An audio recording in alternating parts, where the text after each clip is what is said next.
নমস্কার বন্ধুরা, চলে এসেছি আবার একটি নতুন ভিডিও নিয়ে। তো তোমরা দেখতেই পাচ্ছ কতগুলো মাছ নিয়েছি এবং কত বড় বড় পিস। এই যে দেখছো বন্ধুরা, মাথাটা কত বড় সাইজের। এটা হচ্ছে ব্রিকেট মাছ, 4 কিলো ওজন ছিল। দেখো বন্ধুরা, পিসগুলো কত বড় বড়। এই যে পেটি, এই যে। তো এই মাছ দিয়ে আমি খুব সুন্দর রেসিপি তৈরি করে দেখাবো বন্ধুরা। তো এই পিসগুলোকে আমি এত বড় রাখবো না, এটাকে আমি একটু ছোট করে নেব, নাহলে মাছটা পরে ভেঙে যাবে। তো আমি মাছটাকে একটু কেটে নেব সাইজ করে পিসগুলোকে, আর ধুয়ে রেডি করে নেব। তো তোমরা ভিডিওটি দেখতে থাকো।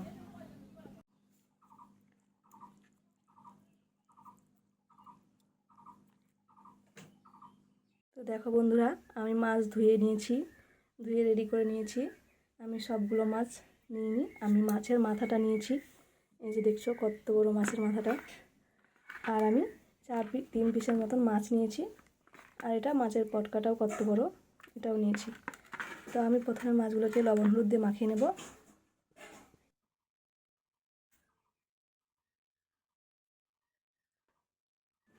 তো আমি লবণ হলুদ দিয়ে নিয়েছি, এবার আমি ভালো করে মাখিয়ে নেব। কড়াইয়ে আমি সরিষার তেল দিয়েছি, এবার একটু লবণ দেব। লবণটা দিলে মাছটা আর কি লেগে যাবে না।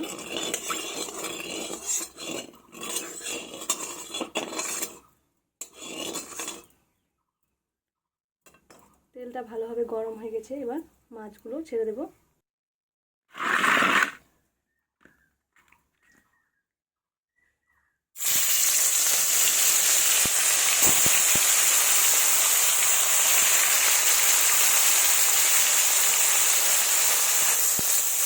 মাছগুলো ভালোভাবে ভেজে নেব লাল লাল করে। মাছটাকে এবার উল্টে দেবো।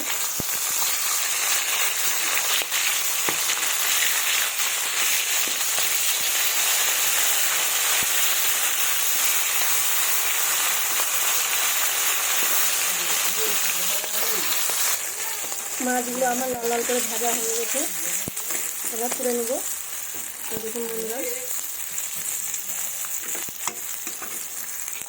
আর এই মাছের পটকাটা দেখো বন্ধুরা কত বড় হয়ে গেছে ফুলে। এবার মাছের মাথাটা আমি এই তেলে ভেজে নেব।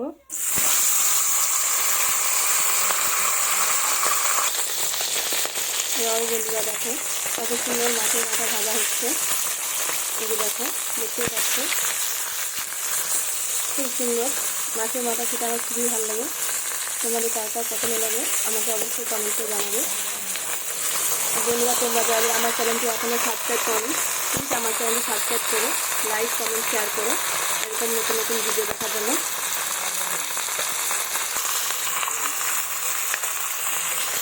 তো এই দেখো বন্ধুরা, মাছের মাথাটা আমার ভাজা হয়ে গেছে, এবার তুলে নেব।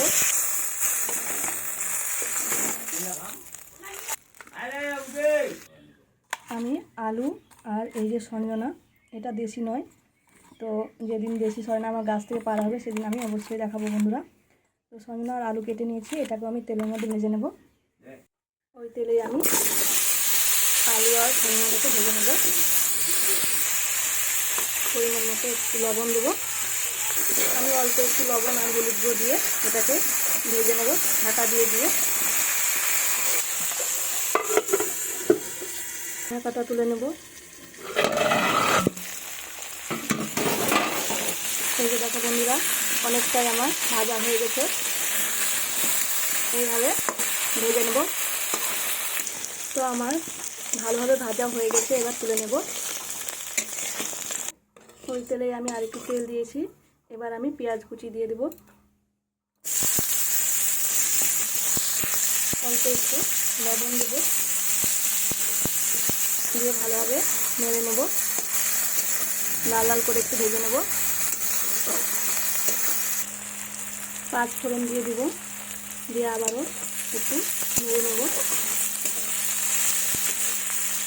পেঁয়াজগুলো লাল লাল করে প্রায় ভাজা হয়ে গেছে, এবার আমি মশলা দেব। তো আমি শিলনোড়ায় শুকনো লঙ্কা বাটা, আদা বাটা, জিরে বাটা, গোটে ধনে বাটা আর পেঁয়াজ আমি বেটে নিয়েছি একসাথে। তো এই মশলাটা আমি দিয়ে দেবো, মশলাটা দিয়ে দিচ্ছি।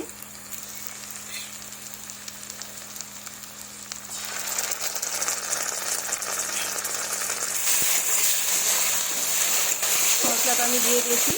এবার মশলাটাকে ভালোভাবে কষিয়ে নেব। পরিমাণ মতো লবণ, হলুদ গুঁড়ো দিয়ে দেবো। লবণ দিয়ে দিলাম,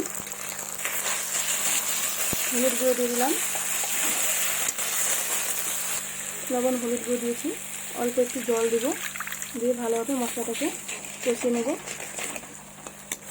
যতক্ষণ না তেল ছাড়ে। এই দেখুন বন্ধুরা, খুব সুন্দরভাবে মশলাটাকে আমি কষিয়ে নিচ্ছি।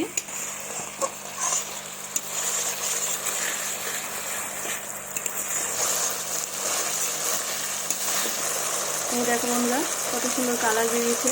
আমি কিন্তু এখানে কাশ্মীরি লঙ্কা ব্যবহার করিনি, আমি এইভাবে বাটা মশলা দিয়ে কালারটা আনছি। দেখো কত সুন্দর তেলটা ছেড়ে দিয়েছে। এবার ভেজে রাখা আলু আর সয়াবিনটা আমি দিয়ে দেবো, দিয়ে আবারও কিছুক্ষণ এভাবে কষিয়ে নেব। কত সুন্দর হচ্ছে, খুব সুন্দর গন্ধ বেরিয়েছে বন্ধুরা। এত বড় মাছ, টাটকা মাছ হয়ে গেছে। এবার আমি টমেটোগুলো দিয়ে দেবো। টমেটোটা দিয়ে দিলাম, দিয়ে আবার একটু নেড়ে চেড়ে নেব। তো আমার হয়ে গেছে। এবার আমি জল দেবো। তো আমি জল দিয়ে দিয়েছি। এই যে দেখো বন্ধুরা, এবার এটা আমার ফুটবে, কিছুক্ষণ আমি ফুটতে দেবো ভালোভাবে। তো এই দেখো বন্ধুরা, ফুটে গেছে আমার ঝোলটা প্রায়। তো এবার আমি মাছের মাথাটা আমি দিয়ে দেবো।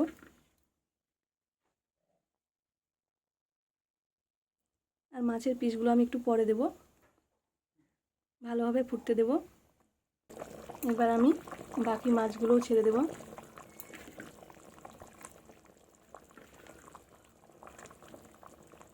এবার আমি ভালোভাবে ফুটতে দেব। দেখো বন্ধুরা, কত সুন্দর, জাস্ট অসাধারণ গন্ধ বেরিয়েছে। এত বড় মাছের মাথা আর মাছ দিয়ে খুব সুন্দর এই ঝোলটা খেতে দারুণ টেস্ট। তো তোমাদের রিকোয়েস্ট হলো একবার হলেও এরকম মাছের ঝোল রেসিপি ট্রাই করে দেখো, খেতে কিন্তু দারুণই টেস্ট হবে বন্ধুরা। সজনা আলু টমেটো দিয়ে, বেশি মশলা দিইনি, সাধারণ মশলা দিয়ে আর সামান্য, মানে খুব বেশি তেল না, যতটুকু লাগে ততটুকু তেল দিয়ে আমি খুব সুন্দরভাবে রান্না করলাম। প্লিজ বন্ধুরা আমার পাশে থেকো।